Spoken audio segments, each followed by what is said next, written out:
in the city. It is a main headline on the front page of the Daily Nation. Rot in the city, the garbage, potholes, traffic. And they say Governor Sonko fired up the Nairobi voters with a campaign marked by a messianic zeal to put the city in the league of modern metropolises. But the hopes he engendered are quickly turning into a tidal wave of disappointment and despondency. Probably we start there. We all live in the city. We see what's happening. And are we being unfair to Governor Mike Sonko, Bono Lodge? Yes and no. No, because I think he rode on a platform of a lot of expectations. Everybody thought that he had the magic wand to change the city. You know how flamboyant and loud, both in his action and in his largesse, that Mike Sonko had been. And given the expectations that he enjoyed, quote unquote, the support of being an insider in government, connections with His Excellency the President and the Deputy, the expectations that a lot was going to change, given also that he had levied a lot of criticism on the former governor, Dr. Evans Kidero. So really people expected lots of change. This is the second 5-year of devolution, and if the first governor had laid the foundation, because you remember the excuse the first set of governors is that they spent too much time trying to put in system, put in structures, and partly that was understandable. The government starved them and had cat and mouse games with them on issues about release of money.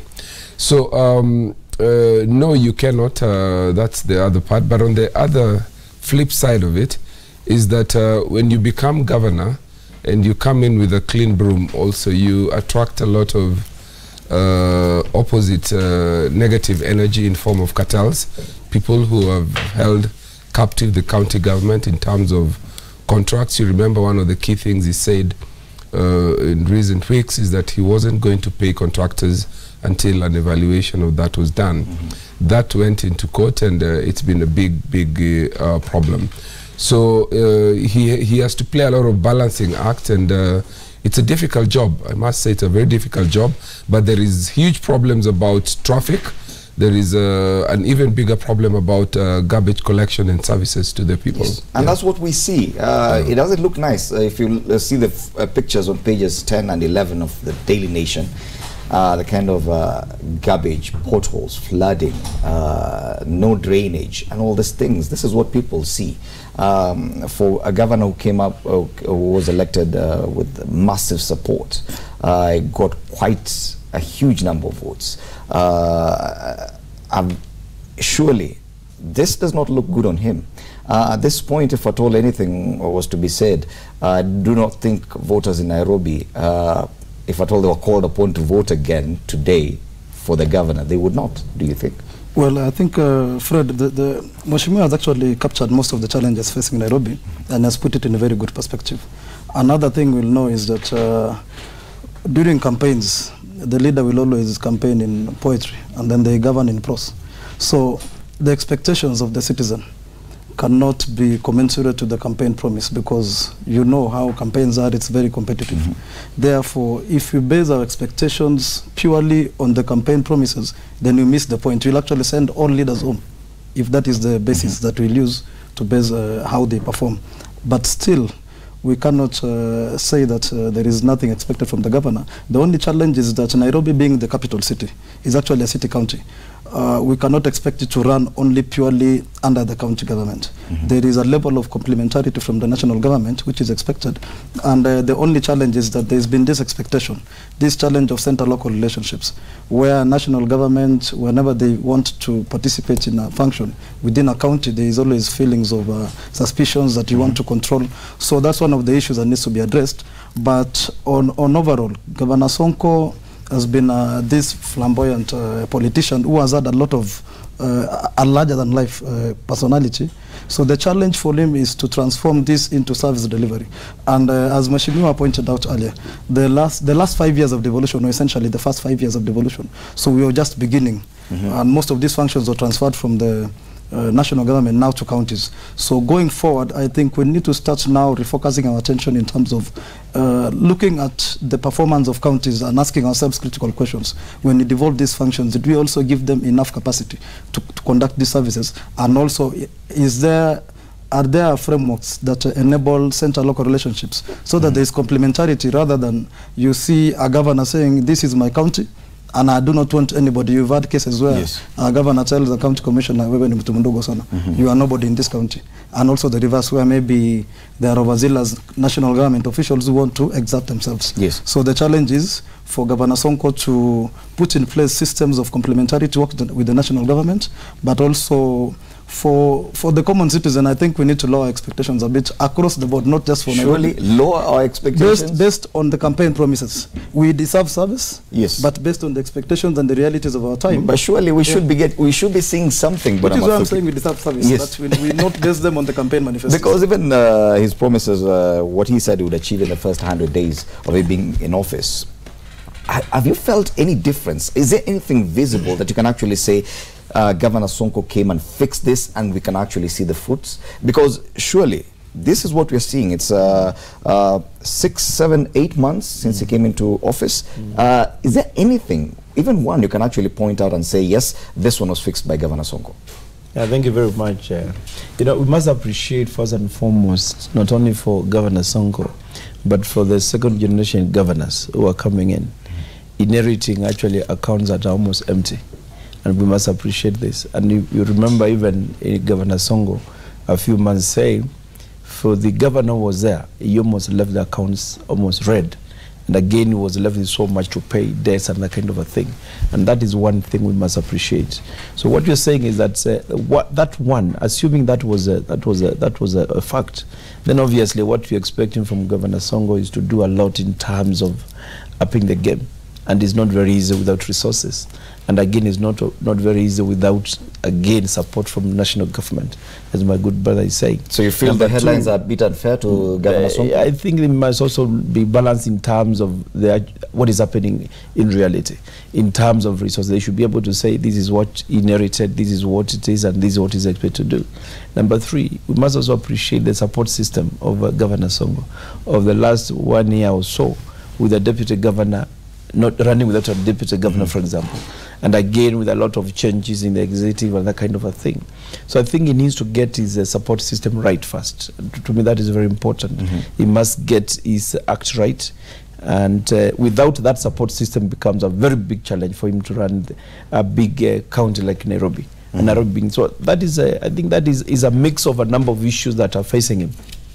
And most of them are with actually beyond his own capacity to do this. Because without the support, how do you actually? Number 2, how do you expect the national, without, Nairobi is not an ordinary county, where Nairobi is also the capital city of this country. But surely he must have known that this challenge is true. Governor of Nairobi. And Mheshimiwa will tell you, he himself is a member of parliament in this city. It's not very easy in terms of... Is it that impossible to run this city? It shouldn't be. It shouldn't be, because, and I don't agree that Governor Sonko lacks the requisite support. I think Governor Sonko is captive to 2 things. He overemphasized or overplayed his ability. Number 2, I think he's captive to the cartels. And number 3, I think we may not want to say it, but I think he's also at the center of succession issues, a push and pull between issues of succession. His deputy pulling on one side with him. I think there must have been a quiet agreement to adopt a State House deputy, and that project, he gather, failed. And therefore, I think he's going to have to surmount that. Like you say, as a person who took the job of governor, he must have expected that that was going to be part of the challenges he needs to surmount. And then there is a question of revenue. I don't think that Governor Sonko has the same problem as his predecessor. He has publicly told us that his revenue collections went up, and therefore we expect that that should plug in some of the services that we ought to see. Surely 7, 8 months into after the elections, we haven't seen anything. I can't point anything to you that Governor Sonko has done. Yes. Maybe he will surprise us, and I know he can, but there is nothing we can see for it. Yes, and I asked you the same question, you didn't answer. One thing that you can actually say, this is Governor Sonko who did it. And Mheshimiwa could be in a better place to say, of course, being a member of parliament in this city. But obviously we've been seeing, and we must be fair, of course, in terms of what you have, in terms of resources, and what you're able to do within that particular time. One, I must appreciate, of course, there could be a bit of time. I think they have gotten the first chunk of maybe their budget or so. So I think could be a bit early to judge Governor Sonko. But number two, we've been seeing a number. How much time do you think we should give the governor? I'm not defending anyone. I'm not an advocate of anyone. I'm just trying to look at the situation in a very balanced way. And if you look, you've been overseeing some projects you've been running in roads. He's been doing some roads in the estates. He's been doing some, a number of issues that have been happening. So you've seen a few things. Yeah, those things are happening. You must have seen some roads that are happening in some places. I've seen some roads in Umoja, I've seen in Kawangware, I've seen. So I think it's a bit of trying to see how, again, the surprise is likely to pull. Yeah, because again, we must appreciate that challenges are there. Bwana Kipkule, anything positive to say about Governor Sonko that he has actually done this? Well, I think I want to agree so large with my friend that when we want to interrogate the successes of these governors in the last seven months, we are going to be unfair to them because number one, most of them, you remember that we just came from an election where most of the funding was to counties. Actually, activities stopped in counties. So most of the things that were going on in the counties even right now are not even the projects of these governors. They are rollovers from the previous regimes. And you can appreciate the challenge of a new governor who has come in with a different developmental mindset or a trajectory. Therefore, as we look at this, because they just passed the supplementary budgets a few months ago. So you cannot just expect quick fixes. But there are some small things which are happening at community level which are visible. I had the same challenge because I am a resident of Nairobi, but my home county is different. So when I wanted to interrogate what is the impact of my governor, I actually had to go down to the community level and see, is there water project here? Is there a road that has been opened up? There is no grand thing you look at. If you want to see and say, maybe I'll see something as tall as KICC, then you'll not see it. But at the local level, impacting the lives of the citizens, then you're going to see that. So I think in general, we may be unfair as Kenyans to castigate this governance this early because they have challenges of checkoff from their point of view. Okay. Yeah. Incidentally, even as we speak about Governor Mike Sonko's performance in Nairobi, it is the same week that the Devolution Conference is happening in Kakamega, starting today. It is something to talk about, of course, the push and pull between the counties and the national government in terms of disbursement of funds intended for the counties, in terms of even their developmental records, in terms of politics, how much should go, where, when, deputy governors, all these things should be coming up in Kakamega today. Of course, it's not looking good for Governor Mike Sonko. The photos we're looking at on page 10 and 11 of the Daily Nation, this is not me, the photos are there for you to see. Seeing a flooded section of Moi Lane in Nairobi, looking, well, I don't even have the proper word for that, to describe that. The garbage at Mudhurwa Market, a manhole left open in one of the streets, I think it's Kimathi Street in Nairobi, flooded, potholes, lack of drainage and all these things. We can only hope that something does change. But generally now looking at devolution, are we saying that we therefore expect that counties that have governors who've served more than a term to be doing better? And is that a fact, Bwana Oloch? I don't think so. I think we're focusing on Sonko because it's a capital city. A lot is expected of him. I think he has the largest share of revenue allocation in terms of the division of revenue. But I've been to a number of counties and I can tell you that with the possible exception of a few, a lot of them are struggling. I think it is last week when the panel that was here before you were talking about how devolution has ended up making counties go to sleep, so to speak, in terms of revenue collection. I think the counties assumed that because revenue will be divided between county and national government, they can now stop collecting revenue. And that's a big thing that they need to decide, discuss and resolve at the conference in Kakamega and come up with a strategy. Devolution was never intended to make the counties now stop collecting cess or stop collecting levies. And where they collect, my little sense and the information that we get is that this has become channels for governors and people, the bureaucracies of the county government, to be able to collect. It's as if we merely devolved channels and avenues of corruption. So there are lots of challenges, in my view, that this conference needs to resolve. But 10 years on, or rather a few years on, after the coming to place of devolution, I think we will be struggling, perhaps with the possible exception of Makueni. I think he's doing a good job on health. They've placed about 160 million on NHIF and medical. That's revolutionary. I think it needs to be replicated in many counties. You've seen the industries that he has put in there. Now they have the Makueni milk, and they probably now want to go into other areas. So I think that if we emulate what they are doing in Makueni, there is a lot of potential, but you can only speak of a few. Yes. A lot of counties have been restricted to, they're merely paying salaries. People, they get money from central government, pay salaries, and then they have token things like he said, maybe you need to go to Mashinani to really see. Yes. Yes, but we need to get to the point where we'll say, yes, this is devolution. It has put reservoirs of water. We have big dams.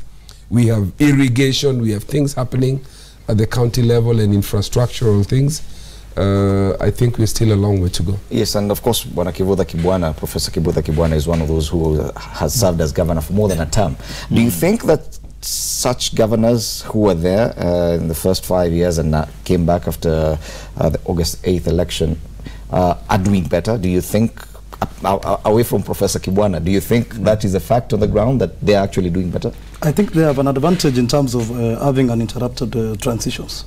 Because when you see the first ones who came and then they left at that time, and then we had new governors coming in, it was almost like a reset, because most of these new governors campaigned on a platform of changing how things are done.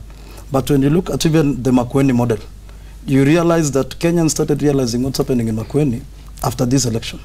Previously, actually, Governor Kivutha Kibwana is one of those few governors who had real problems taking off.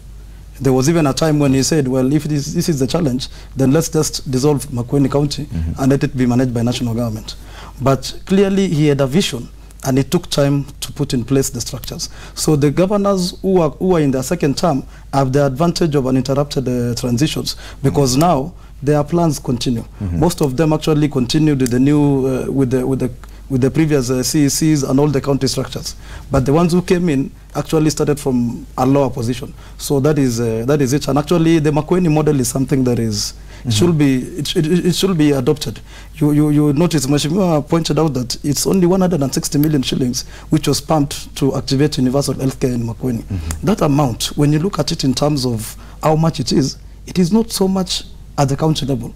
So if every county was only serious in doing the right things, so it's not only about the money. It's not just about the money. Spend the resource you have and achieve a lot more. Prudent management of resources, and you can see the results are coming out. So right now, one of the good things that is coming out of the devolution conference that we have this time round is that there seems to be a level of cooperation between the national government and the county governments. You can even see they have aligned their themes to match what the national development agenda is right now, the big four. So if we move towards that, because universal healthcare is one of the big four pillars. Manufacturing, there is the issue of housing, and also the challenge of industrialization, urban healthcare, and also mainly healthcare. Yes. So if that one is adopted and it is taken up seriously, and counties are able to align their development plans with the big four, then we are going to make a lot of progress. We'll come back to that, the issue of trying to align the county policies and development plans to that of national government, because that is a whole debate on its own. But coming back to this issue of governors who are now serving their second terms. Yes. A perfect example, Kivutha Kibwana, neighboring county of Machakos, Mutua, Governor Alfred Mutua. You go to Kitui and you see a new governor in Charity Ngilu. Is it different? Because I'm saying that because I know Wiper Party is very strong in that region. Yes. Have you noticed the difference between probably Kitui and how between Governor Malombe and Ngilu it's working as compared to these others that have had that advantage of having the governor cross over into a second term? Obviously. And I agree with my brother here that, again, depends on the management of the county. And I think this devolution conference also affords an opportunity to do a reflection, also as a country. Where are we since devolution? Did we get it right? And where are we getting it right and where are we getting it wrong?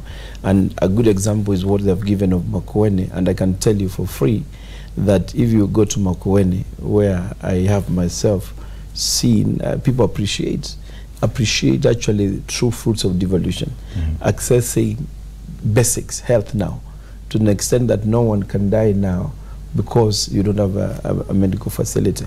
And that is being afforded by the county government. And if you look at even the factors that are coming up, that is also providing an opportunity for jobs. You are able to even do your mangoes, you are able to do your milking, and all those are bought by county government. That is creating jobs. So what we are saying is that obviously devolution, again, depending on who is managing, has indeed helped a lot. If you look to some counties, for example, Kitui, Malombe and Ngilu trying, of course, with the Ndengu revolution, because he knows one of the key issues, of course, facing Ukambani is not only food security issues, but it's something you can really take advantage of. And even she goes ahead to get market for this. And I can tell you now, people are starting appreciating. And now they are saying, let us now get out of this business where we be doing a lot of charcoal burning. It is possible for a new governor within 6, 7, 8 months to do something tangible that can actually be seen and felt. Depending on what your vision is. It is very possible. It is very possible. And I'm sure this conference will afford an opportunity for some of them to come and say, this is my vision. And again, Kenyans will be judging them against now their vision. So Kitui, and you can, if you ask people, Kitui and Makueni, they are doing a good job. No, despite Kitui having a second governor. A second governor. That can actually work. Yes, it's working. And it depends. Depends on what. If you want to go around moving and with your different agenda, and that's what I'm saying, and that's what I'm not talking about Machakos. Machakos is a different story altogether. Somebody would want to use PR and all manner of things to show how good they are. But when you go to the people now in terms of people are benefiting, you see now devolution working in Makueni, you see devolution working in Kitui. For Machakos, I think I still have a problem. I can tell you that for free. Because there's nothing tangible that you can go and say, this is out of devolution. Not because I had an interest in it as per se, but that is a reality.